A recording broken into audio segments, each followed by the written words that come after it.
Hello, everybody! Hello. This is review number 2 for the Sunday, the 592021.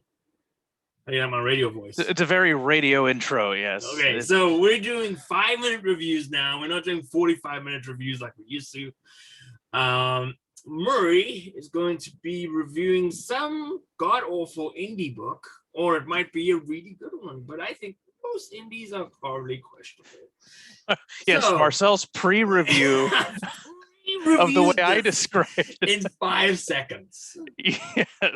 So we're going to put a timer up on the screen, and Murray, you will kick it off.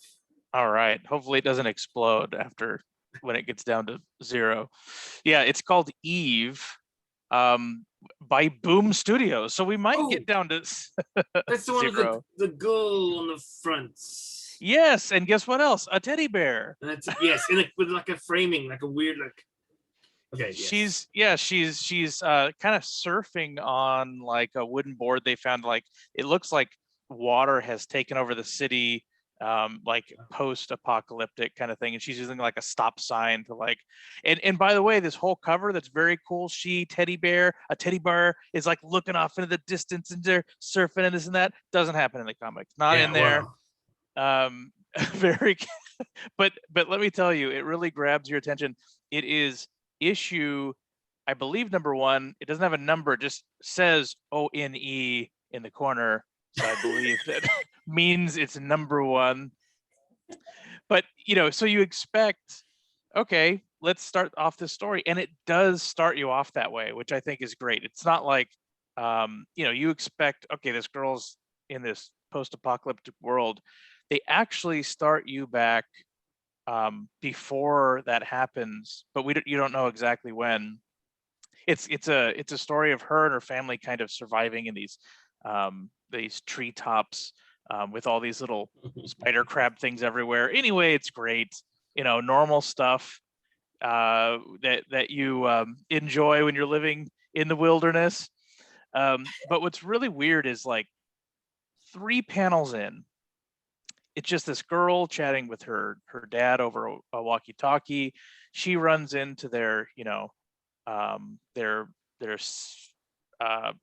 kind of like a giant safe that they live in, like a bunker, but like you do I don't in the know. Wilderness. Yeah, like people in the wilderness do. Yeah. So they're having a meal, and you're thinking, okay, you're assuming this is already that post-apocalyptic world because of the situation. But what you find out a couple panels later, for no reason, the dad like pushes her into this room and closes the door, and she thinks she's died, and she wakes up in this other time. That's how Marty felt. Yes, it was. So it's a little bit like Fry from Futurama. Right. Where he just leans back and boom, it's in the year 2000. Right. So she wakes up and there's this teddy bear there talking to her. And he immediately he's like, don't you recognize me? I'm your teddy bear. But the teddy bear didn't talk before, and it also wasn't introduced before this point in time. So you just sort of assumed this girl had a teddy bear at some point.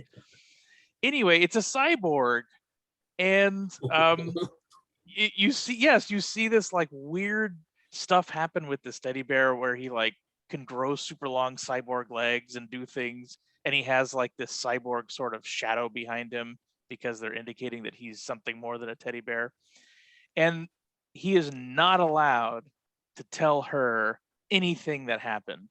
Oh. He's programmed to explode. if he ends up telling her any of this stuff that happens. So he says it's too much information. I've been programmed not to do this. So this is the start of their adventure together, where she is adventure time. Yeah, this could be an Adventure Time. The theory behind that show being as post-apocalyptic world in the future where gum candy comes alive and all that stuff. It's a little bit like that without the candy, to be quite honest. let's just, yeah, that was a good call right there. So anyone interested in a little girl going on adventures with her cyborg teddy bear Who is gonna explode at any time? who can explode if he slips up and tells her a single thing she shouldn't know, would love this comic. and she is trying to find out on her own, what happened to this world, and they're looking out where they're standing out over the city, and it's just totally underwater. And so it's like, okay, we got to find out what happened, and it's like, to be continued. So it was a fun read for an indie comic. All right, that's it. Thank you very much. All right. I think we both did well. All right.